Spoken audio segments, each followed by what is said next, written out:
Un peu rêche le papier. Faudra qu'on achète celui sur la forêt comestible. Salut mes petits lapins, j'espère que vous allez bien. Attendez, je vais vous prendre comme ça parce que... Voilà, on se retrouve dans une petite vidéo qui sera un peu un fourre-tout, hein. Je vais l'appeler JDB. Voilà, je t'invite aussi à prendre tes pop-corn et à te régaler dans les commentaires parce que suite à l'introduction de cette vidéo, je pense que on va pouvoir bien s'amuser à troller comme des enfoirés. Bref, bon, allez, un petit peu de sérieux tout de même, je vais te faire un peu un retour sur ces portillons qu'on est en train de faire pour t'expliquer un peu les bêtises qu'on a pu faire et les voies d'amélioration. Donc je vous invite aussi à consulter les commentaires sur la dernière vidéo parce qu'il y avait pas mal de suggestions que j'ai trouvées pertinentes et en plus on m'a pas trop pourri, donc c'est cool. Vous avez vu le premier comme on l'a posé avec des U et un fer à béton qui part bien, dans les piliers. Ça concrètement ça va pas, c'est de la merde, ça bouge de trop. Évidemment le portillon est un peu lourd et bien ça lui tire sur la gueule donc ça ne convient pas. Je vais vous montrer le bricolage que j'ai fait tout à l'heure. Et pour avoir quelque chose de beaucoup plus solide, voilà ce qu'on a fait sur le deuxième portillon. Alors le deuxième portillon qui est en fait le premier qu'on a conçu. Donc tu peux voir par exemple que ici il n'y a pas d'assemblage de bois. C'est après sur le deuxième qu'on l'a fait. Hein, voilà. Après on a amélioré et on a fait donc pénétrer le bois ici. Et donc le fait d'avoir un assemblage comme ça, ça permet quand même une bien meilleure solidité. Voilà, donc ce que j'ai fait, parce que le fait d'avoir un U qui va prendre là, il y a trop de poids et ça bascule. Que ce soit pris dans un pilier en béton ou quoi, ça va pas. Donc là, j'ai récupéré, ça c'était des trucs qu'il y avait sur la caravane. On les a vissés sur toute la longueur et donc ça va rentrer, pénétrer dans le béton et normalement, ça va assurer quand même une bien meilleure solidité du tout. Ce qu'on pourrait imaginer par exemple, c'est de souder des fers à béton comme ça, pour que pareil, ça s'agrippe mieux dans le coffrage et que ça le fasse pas mal. Bon, j'ai pas envie de m'emmerder, j'ai envie de te dire, et je pense que ça va le faire comme ça. Mais ça pourrait être une amélioration. Qu'est-ce que je voulais dire d'autre? Ça c'est déjà bien. Ça c'est déjà bien. Ça c'est déjà bien. Agnès, aide-moi. Au secours. On va le montrer après, ouais. Si, sur les traitements. Il y a beaucoup de personnes qui s'inquiétaient, se disaient, il faut du bois à l'extérieur, c'est bien beau, mais il faut le traiter. Alors, oui et non. Alors, je vais vous faire un petit résumé sur le traitement. Vous avez plusieurs traitements. Donc, ceux du commerce, la lasure. Alors, vernis, lasure, saturateur. Vernis, je déconseille complètement. C'est une lasure finalement, mais qui n'est pas microporeuse. Donc, ça laisse pas respirer le bois. C'est pas vraiment l'idéal. L'azur, donc c'est une pellicule de protection, bien souvent en polyuréthane. Ça, c'est aussi un peu merdique, je trouve, parce que cette pellicule, au bout d'un moment, se dégrade et il faut mettre un petit coup d'égrainage et relasurer. Et ça, on le fait à peu près tous les 2 ans, même les 3 ans. Tout dépend de la qualité de la lasure, mais généralement, on ne va pas au-delà de 3 ans.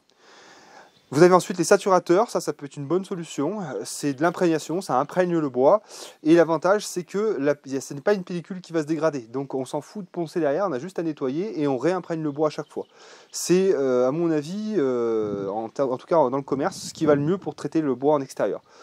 Ensuite, on a le truc un peu style carbonyle. Ça, j'ai jamais essayé. Je sais qu'on avait ça en magasin. C'est vraiment un produit par contre dégueulasse qu'on met à l'extérieur et c'est par imprégnation aussi. Ça, j'ai jamais testé. Et on a eu testé nous aussi le goudron de pin. Goudron de pin, donc obtenu par quand on brûle le sapin en fait. Alors ça, nous, on en a utilisé pas mal. On a eu fait donc les premiers portillons qu'on avait fait ici, qu'on va aller voir tout à l'heure, et aussi l'abri de jardin qu'on a fait là-bas. Est-ce que je suis content de cette solution? Bof, moyen, ça vieillit. Ça... Le problème, c'est que celle-ci, là-bas, sur le cabanon, je l'ai vachement diluée ouais. avec l'huile de lin. Celle de l'arrière, on l'avait trop diluée. Alors, on va vous montrer de toute façon. On va aller faire un tour. D'abord, donc, des portillons. C'est pas facile à étaler. Oui, par contre, le goudron de pin, c'est vraiment du goudron, quoi. Donc, à étaler, c'est pas facile. C'est vraiment quand même un peu une pâte. Voilà, donc ceux-là, ils ont été traités au goudron de pin. Hein. Et finalement, je crois qu'il n'y a plus grand-chose. Par contre, le bois, naturellement, grise et fait une légère protection. Voilà. Voilà. Oui, parce que le bois, naturellement, fait une pellicule, en fait, qui lui permet de se protéger un peu des intempéries. Alors après, là, c'est pareil, je sais pas, c'est un peu sujet à débattre, savoir si le bois pourrit plus vite, s'il est traité ou pas. Enfin bon, tout ça, je vous laisse vous amuser avec ça. Et par contre, les piliers, là, sont en autoclave. Donc là, c'est un traitement par imprégnation en scierie. Ça, par contre, c'est increvable. Voilà. Donc ben là on peut voir que le goudron de pin de toute façon ça n'a pas vraiment eu d'effet quoi, avec le temps ça redevient gris. Donc voilà. Et puis on verra, de toute façon vous verrez bien, là on peut le voir, l'abri de jardin, ça se décolore quand même par le soleil, tout ça. Donc le goudron de pin encore, moyen quoi. J'ai pas parlé de la peinture c'est comme la lasure, tous les 2 ans il faut remettre un coup. Et quelque chose qu'on teste aujourd'hui, c'est la purification par les flammes. Donc les méthodes de Chinois là, des Chinois de Chine. Si nous avons affaire à des Chinois de Chine, ça ne marche plus. J'ai déjà entendu parler de cette théorie. Bon bref, la purification par les flammes. Donc c'est juste le fait de brûler en surface le bois et ça permettrait une meilleure tenue dans le temps. Moi c'est ce que j'ai tenté. Alors justement, juste avant de faire cette vidéo, je vais vous expliquer. Là, le problème de cette technique, c'est que quand on est sur du bois comme ça c'est du bois qu'on achète en magasin de matériaux, c'est un bois qui est très frais, qui est même plein de flotte. Donc pour le brûler avec un chalumeau comme ça, donc ça c'est un désherbeur thermique, c'est chiant, ça prend du temps. Et je pense que ça bouffe beaucoup de gaz. Donc là, j'ai tenté avec mon chalumeau de faire comme ça. Et franchement, ça me passionne pas en fait. Là, vraiment, ça me passionne pas. Et vous allez me dire, mais comment est-ce que tu as fait celui-là, là, du coup? Alors celui-là, les petits lapins, ça c'est la méthode, j'ai envie de te dire la méthode Permazou. Hein, tu fais un petit concert de Rammstein maison, tu vois. Tu arroses ton portail d'essence. Le tuto express. Hop, un petit peu de Permazou. Là, comme ça. Un petit peu de Permazou comme ça. Là, c'est bien. Un petit peu comme ça. Là, faut bien que ce soit bien imprégné comme ça. Voilà. Là, c'est bon. Et après, en toute sécurité, avec un extincteur à côté, une équipe de pompiers évidemment, hein, pas faire ça n'importe comment. Là, méthode japonaise, authentique et respectueuse de l'environnement.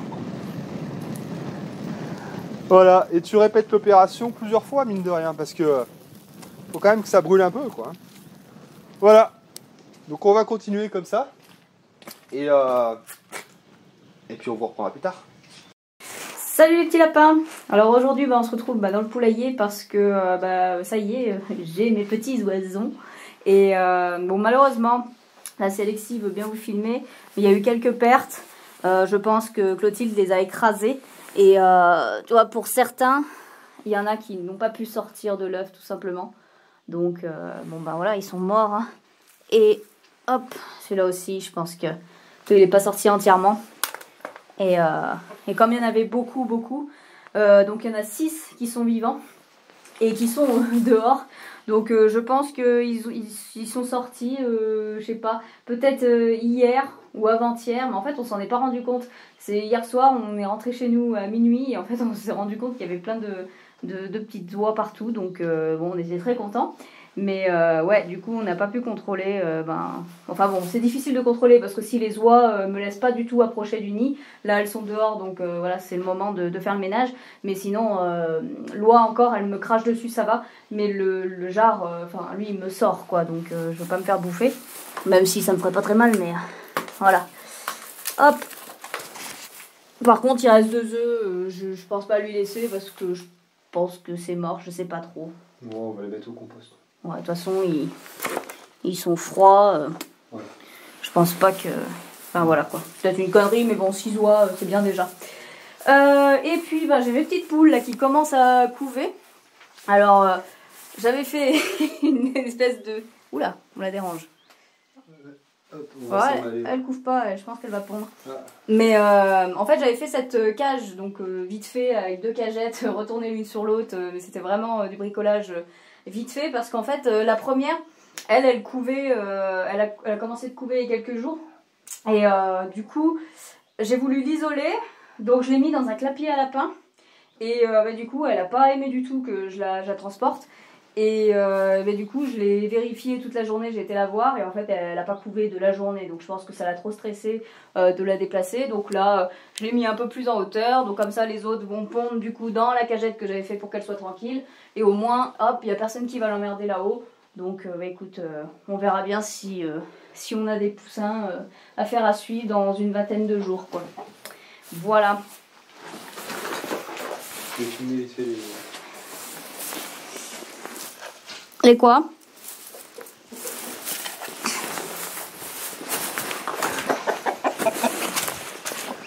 Les petits poussins. Attends, on va y voir les lapins. Oui, mais c'est que je les mets en dehors parce que les poules vont les bouffer sinon. Je croyais que tous les animaux étaient amis entre eux. Oui, ben non. Les Sussex, particulièrement, sont des belles charognes. Ils n'hésitent pas à me bouffer. Donc on va essayer de pas trop les stresser là. Ah, j'en vois 4, 5 et 6. Donc il y en a 6. Regardez-moi comme elles sont trop mignonnes.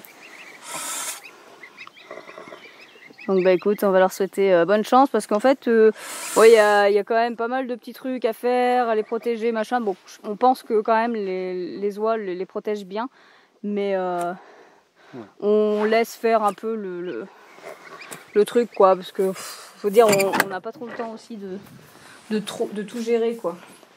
Et j'ai aussi des petits bébés lapins. Ah bah tiens, j'ai pas fermé la lapine. Alors là, je pense pas qu'on les verra. On en a compté 6 ce matin. Ouais. Je suis pas sûre qu'on les voit.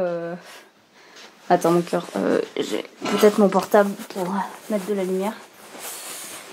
Ah bah je pose 5 secondes. Non, je pense qu'ils sont en tas.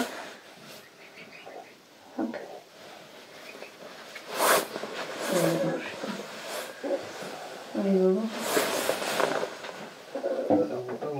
Ouais, bon, enfin bon.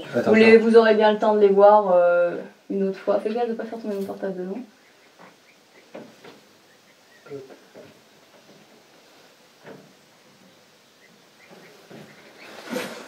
T'arrives la spatule. Ouais. Donc ouais, on en a compté à peu près 6. Donc hop, je reprends le micro.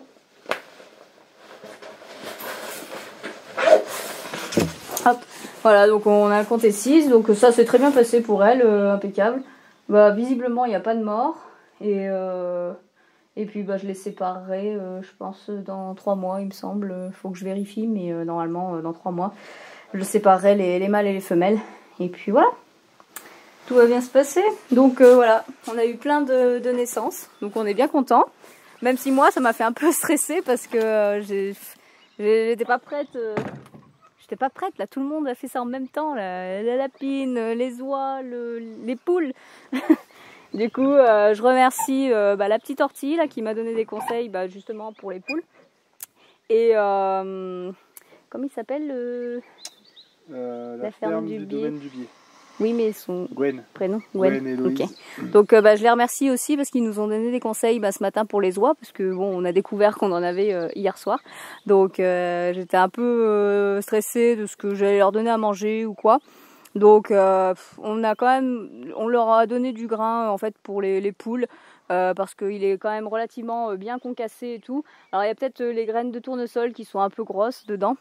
Mais sinon tout le reste est vraiment petit. Alors du coup ce matin je leur ai mouillé avec du lait, mais vraiment beaucoup pour pas que ça fasse élastique et tout, pour pas qu'ils s'étouffent. Donc vraiment que ça fasse une espèce de soupe. Et ils ont mangé ça tout à l'heure, ça a l'air de bien se passer, ils sont tous vivants, donc c'est plutôt cool. Et je leur mettrai peut-être une gamelle de graines sèches, et puis s'ils y mangent comme ça, voilà, je me ferai pas chier, hein, on se prendra pas la tête. Enfin voilà, des petites nouvelles, la famille s'agrandit. Et puis voilà, tu voulais rajouter quelque chose, Alexis? Non, je mettrai quelque chose, mais après, plus tard. Ok, et ben nous on va aller continuer nos portillons. On va aller se débarrasser des petits poussins qui sont morts. Bah, c'est pas des poussins, c'est des oisons. Ouais, ça va être ça. Et puis voilà. Et bien je vous fais des bisous et puis à bientôt pour une prochaine vidéo.